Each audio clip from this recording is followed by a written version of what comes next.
because, like, Maddie didn't get to see some of our guest artists. Michaela didn't get to see Rosine. And then if Katie would have stayed with it, she would not have seen, like, most of our guest artists.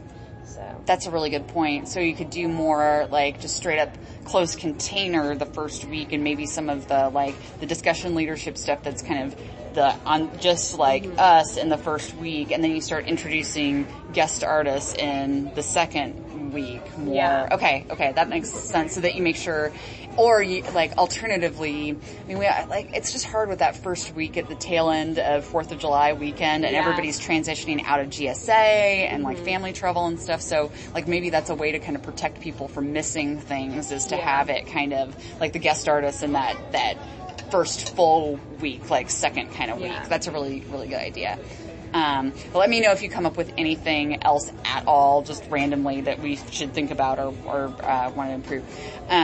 So the last thing I wanted to kind of, like, those are kind of like my questions from the girls that I wanted to talk through with you. But I also wanted to give you a chance to, like, thinking about what we've talked about and kind of what the goal of all of this is, which is like, I have my own ideas about what the heck Girl Project is and why it's different and important compared with the other ways that we typically do, like, especially like feminist social change. Like, I have my own theories about that. But is there anything we haven't talked about yet that you think would be kind of important to capture about your experience with Girl Project to help us, like, me and the co-researchers, figure out, like, how to describe this, how to think about why Girl Project is important and what it does? Girl Project was really fun. A thing I would include would probably be more stuff with the alumni. Yeah. Just because, and I would also work on, like, actually making sure we were introduced. Because I remember, like, at the sleepover, not everybody knew each other, so it was kind of awkward for a while. Yeah. And it's almost like the attitude that, like, our class was better than your class and blah, blah, blah. But it's like, I feel like Girl Project's just like a big, like, club that anybody should really be able to join. No matter what year you did it. I feel like we should all, like, work. We should be like one big Girl Project, you know? Yeah.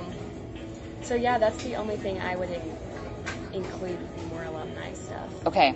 And I think that'll be really, and that's a really good thing to think about for next year, because there's no reason why we couldn't do, like, game, like the same, because everybody has the same vocabulary. We could all just do, like, a big ass closed container together, or like something that, like, gets us all to know each other, because, like, I mean, there's no reason why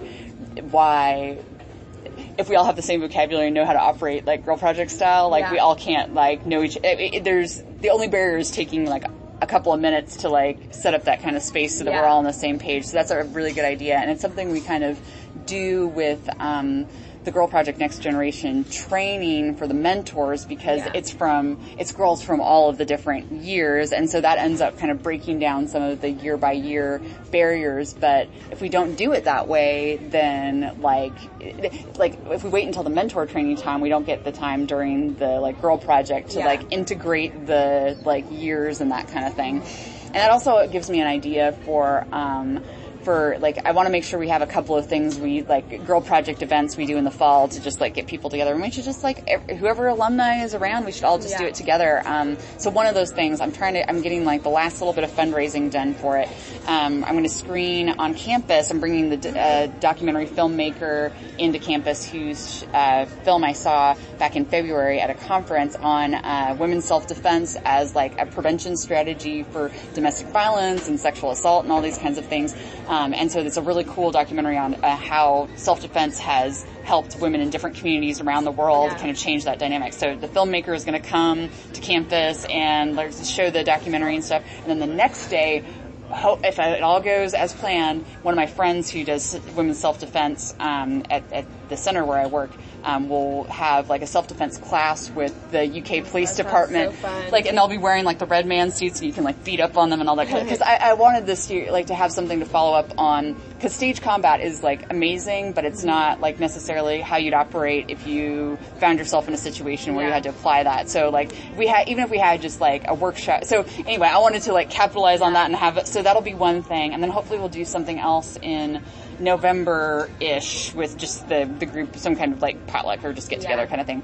And the other things, like, you'll be totally dialed into Voices Heard and stuff with Jenny and everything, but like, if, like, we'll get Girl Project back together, but if there's anything else like you want to share or do, like, individually, things that you're like developing, that would be amazing to have in like Voices Heard. And then we'll have the training for, like, the thing with like GPNG for you is I don't know how feasible it's going to be, like, with your schedule coming back and forth, but you might be able to, working with Jenny, like, if you guys can do like some kind of carpooling, you could go work with the Woodford girls or something like that. So anyway, the training is going to be in early January, and then we'll have 6 weeks of workshops, like once a week, and one set of workshops will be in Lexington, and one set of workshops will be in Versailles, and we'll kind of like divide and conquer and then come back together like mid-February about the same time as Voices Heard to have the performance. So all that is to say that there's lots of good like Girl Project-y stuff coming up, and hopefully I'll have all the study presentation stuff done by then too.